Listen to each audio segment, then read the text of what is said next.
હકુ વાલું હકુ ના હોય પણ મારી ડબોની મેલડી હોય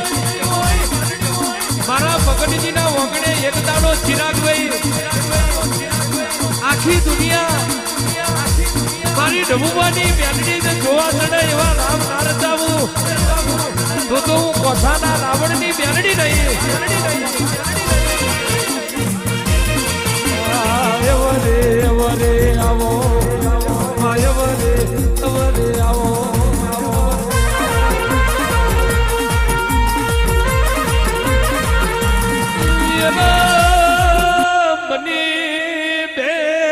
મદના મેરે કુકર વાળા ગવડાયું મારી જીવી મના વર્તાની દેવી આવો આવો મારી સદના વાજોની સદી શિકોતર આવો આવજે મારા અગ્નિ ના ઉભારા મારા તેજના ગોરા આવજે ઓ